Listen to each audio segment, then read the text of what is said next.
I was thinking, because you've got red hair, you're only allowed in half of this movie, really. I think that's a Hollywood rule, isn't it? What's that? Because you have red hair, I think... I haven't got red hair. This is a myth that persists about me, is that I have red hair. What is it? It's kind of like dirty brown, and I dye it sort of like blonde. All right. Because it's slightly more interesting. Was you ever red, no? I've got a red beard. I think that's it must the thing. Be my TV. And also, when we did Shaun of the Dead, I had my hair... Shaun was going to be blonde. Right. And I went to the hairdressers to get it done, and they kind of messed it up. And so on the first day, with the grading of the film, it looks very ginger. So it became this thing. I've been adopted by the gingers. I don't mind. They're a lovely bunch of people. But I was going to say, I was leading up to the fact that you kind of arrive in as I won't give any plot away, but you come in kind of halfway through the movie or thereabouts, or a third away into the movie, and I don't know whether there was for you a sense of, you know, I'm keen to make an impact here, or whether, you know, naturally as an actor you want to sort of share the glory, or you know, was it? I don't know if that was part of your thinking. I've got to like explode here a little bit because I don't know. Well, it was you know, as soon as I because the scenes I filmed first were not my opening scenes. It was slightly later in the film, and I knew straight away when I started working with everybody, with Chris and Zach and John and Zoe and Anton and Carl, it was like, I've got to step up to the plate here because they're all really, really good, you know, and they're all young and good looking, and you know, I've got to really pull something out of the bag here. So when I did get to shoot my first scene, I realised I was going to have to work very hard. And that little guy, that's Paul Daniels working with you, right? The little guy? Paul Daniels. That's him, isn't no, it? it's Deep Roy. Ah, you know Deep from Charlie and the Chocolate Factory? And, right. Very famous small actor. But there was makeup. You see, I thought it was Paul Daniels maybe without makeup. He did look a little bit like the famous magician. I was thinking too, when it comes to a movie like this, there's such characters like this, there's so many iconic kind of elements to it, and certainly the lines for you would be at this point. I'm thinking it must be difficult without turning it up to 11 to, you know, when the engines kind of take it. You know, I don't know whether that was hard to find a level that it's kind of believable, and yet, you know, the fans are going to go, hey. I think if you say it with a knowing wink, then then it'll spoil it. But I think if you say it 100% convicted to the fact that the engines can't take it or whatever, or that she's going to blow, or that you can't defy the laws of physics, then that line's going to hit even harder and more spectacularly, you know. And I do get to say a couple of great Scotty lines in the film, and I had a friend of mine who went to the Austin screening where they screened it prior to, you know, like they thought they were going to see Wrath of Khan and they screened the film.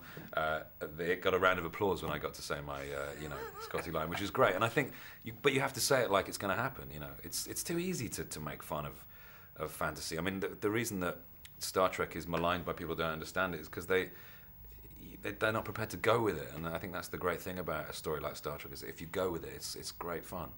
Director here, J.J. Abrams, has been very open about the fact that he was never a Star Trek fan. He's much more of a Star Wars guy, and that he wasn't really making this for comic book guy. He wanted to make it for all those people who don't actually know Star Trek yet and would hopefully get into it. I don't know, for you, you're obviously you've always said you're a big fan of Star Wars. It was a very pivotal movie for you. How was Star Trek for you? Was there a kind of a register of that as Oh, totally, yeah. I think Star Wars, when I was 7, Star Wars hit, and you know, as a film and as a spectacle, I was exactly the right age for that movie, and it had a seismic effect on me, you know, and also engendered a love of science fiction, which I kind of had anyway, which I'd liked before. And then Star Trek as a TV series was slightly more grown up and a bit more cerebral, necessitated by the fact they didn't have much money. So a lot of it became like almost like a play of the week in space. You know, they had these amazing, crazy adventures that were far more kind of intellectual, really, than Star Wars was. But so as I got older, I grew to love Trek. I say older. When I was 9, I was avidly watching Star Trek on weekdays on BBC Two at 6 o'clock. I remember it very clearly. And then, of course, because Star Wars reinvigorated science fiction generally, the movie happened. There was going to be a new series of Star Trek in the 70s called Phase 2, and they decided to scrap that and do the motion picture. And the motion picture was kind of a bit... It was kind of a little too serious, you know. It's a good film. It does hold up. You watch it again, and all the kind of pomp and tradition of Star Trek's in there. But it wasn't until the Wrath of Khan when Star Trek found its feet again, and I think, you know, that film really nails it.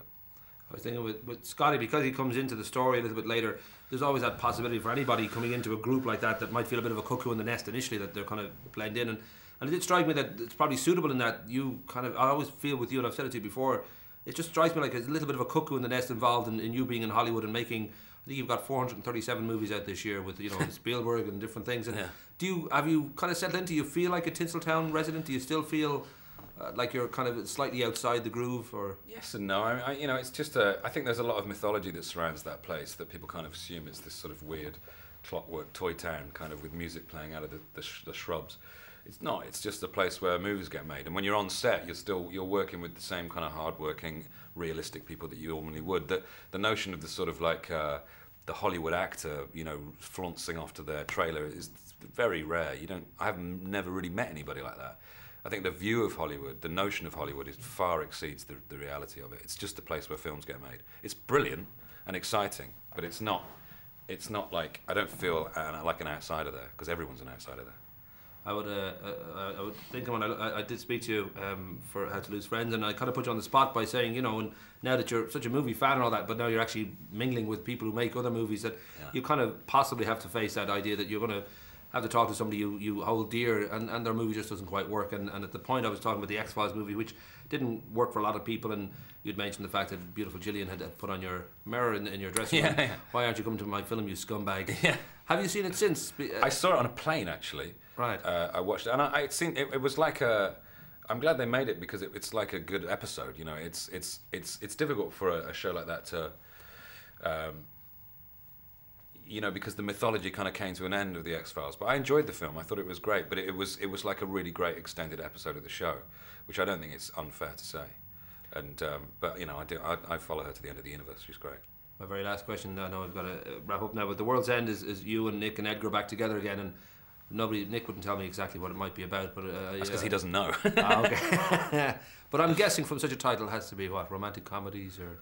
Yeah, it's about zombies and cops. It's about zombie cops. But do you feel is that very easy now, getting back with Edgar and Nick? I'm sure it's obviously very joyful because you have such fun together. But talking about the fact that especially Sean is such a standing with people that, you know, this sort of living up to kind of thing comes into it. Well, it's where I'm happiest, and ultimately, for me, it's just about being happy at work and working with the people I like. I mean, the product of it, we would hope would be comparable to what we've done before, but ultimately, it's about the process. You know, it's about going to work, writing the thing, working with those people.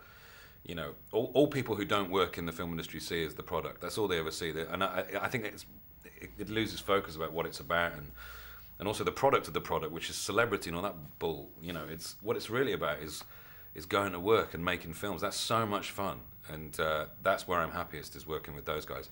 Having said that, JJ, I feel, is a kindred spirit, and he's like someone who I found in a completely different country, who has exactly the same enthusiasm and drive and love of what he does as, you know, Edgar and Nick and me. Rock and roll. I'll give him the friendly finger. Thank you, Simon. Good to see you. And sorry about the red hair. No, it was nice to be able to put that myth to bed. Yeah. Not that